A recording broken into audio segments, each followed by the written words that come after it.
Welcome you all in education classes. I hope मेरा previous video जो concept definition and uses of statistics पे था आपको पसंद आया होगा। मेरे वीडियो को लाइक, सब्सक्राइब और शेयर करना ना भूलें। आज के वीडियो में हम बात करेंगे अनग्रुप डाटा और ग्रुप डाटा क्या होता है। BA 6-7 का ये पेपर है स्टैटिस्टिक्स इन एजुकेशन, जिसमें स्टूडेंट्स ने ये डिमांड की कि कुछ जो टॉपिक्स हैं वो उन्हें समझ में नहीं आ रहे हैं, तो मैंने उसी को ध्यान में रखते हुए ये वीडियो बनाया है, जिसमें आज इस वीडियो में मैं आपसे आंकड़े क्या होते हैं उनके बारे में बात करूँगी।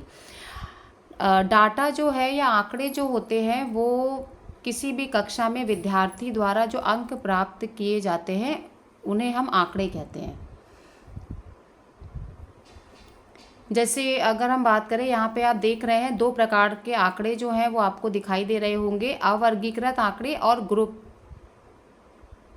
वर्गीकृत आंकड़े, अनग्रुप डाटा और ग्रुप डाटा। तो जब मूल आंकड़े एक छोटे न्यायादर्श के रूप में होते हैं और अरेंज नहीं होते हैं या व्यवस्थित नहीं होते हैं, तो हम उस प्रकार के आंकड़ों को क्या कहते हैं, अवर्गीकृत आंकड़े कहते हैं। जैसा कि आप यहाँ पर देख रहे हैं, नीचे यहाँ पर दिए हुए हैं जो संख्याएं दी गई हैं वो 5, 8, 12, 9, 10, 15, 14, 20, 24, 11, 21, 13, 7, 18, 16, यानी जो यहाँ पे ये संख्याएं हैं और इन जो संख्याओं को अगर हम गिन के देखें कि कितनी संख्याएं हैं, तो ये टोटल 15 संख्याएं हैं, लेकिन ये व्यवस्थित नहीं है, आरोही क्रम में नहीं है। तो इस प्रकार के आंकड़ों को हम क्या कहते हैं, अनग्रुप डाटा कहते हैं, जो कि व्यवस्थित नहीं होते हैं, क्रम से व्यवस्थित नहीं होते हैं, और इस प्रकार के आंकड़ों को हम अवर्गीकृत कहते हैं। और इसी क्रम में अगर हम आगे कहें कि वर्गीकृत आंकड़े जो होते हैं वो एक क्रम में व्यवस्थित होते हैं और उसी क्रम में वो आगे बढ़ते जाते हैं, तो उन आंकड़ों को हम वर्गीकृत यानी ग्रुप डाटा कहते हैं। जैसा कि इन्होंने यहाँ पर लिखा भी है कि जब आंकड़े एक बड़े न्यायादर्श में प्राप्त किए जाएं, यानी 15 या 15 से ऊपर, तब ऐसी स्थिति के तब ऐसी स्थिति में जो आंकड़े होते हैं उन्हें वर्गीकृत करना आवश्यक हो जाता है, यानी उन्हें क्रम में करना आवश्यक हो जाता है, तथा आंकड़ों की इस प्रकार की व्यवस्था को ही क्या कहा जाता है, वर्गीकृत आंकड़े कहा जाता है। ठीक है, तो आई होप आपको समझ में आ गया होगा कि अवर्गीकृत और वर्गीकृत आंकड़े क्या होते हैं। आंकड़े उससे मतलब होता है कि किसी कक्षा में या कहीं भी, जैसे अगर हम बात करें कि भारत में जो हमारे यहाँ जनसंख्या है, जनसंख्या में महिलाएं कितनी हैं, पुरुष कितने हैं, बच्चे कितने हैं, वृद्ध कितने हैं, तो सबकी एक एक संख्या निकल के आएगी कि अगर हमारे यहाँ पुरुष जो हैं उनकी संख्या इतनी है, महिला इतनी है, वृद्ध इतने हैं और बच्चे इतने हैं। तो ये जो एक पूरा संख्याएं निकल के आएंगी, अगर हम कहें इतने महिला, इतने पुरुष, इतने बच्चे और इतने वृद्ध, तो वो क्या है, वो आंकड़े हैं। और आंकड़े जो होते हैं दो प्रकार के होते हैं, अनग्रुप डाटा और ग्रुप डाटा, जिसमें अनग्रुप डाटा जो होता है वो अव्यवस्थित होता है, क्रम में नहीं होता है, और वहीं पे जो ग्रुप डाटा होता है वो व्यवस्थित क्रम में होता है।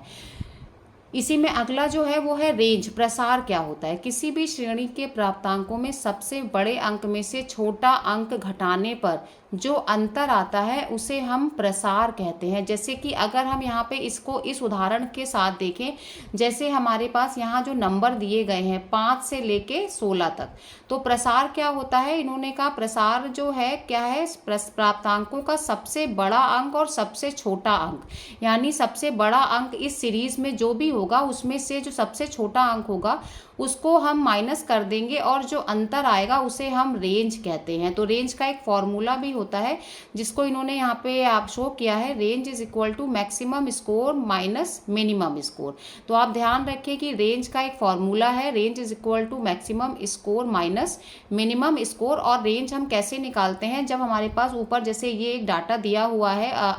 अनग्रुप डाटा में एक एग्जाम्पल है, पूरा नंबर का सीरीज दी हुई है, अगर आप उसको देखें तो उसमें जो सबसे छोटा नंबर है वो है 5 और सबसे बड़ा जो नंबर है वो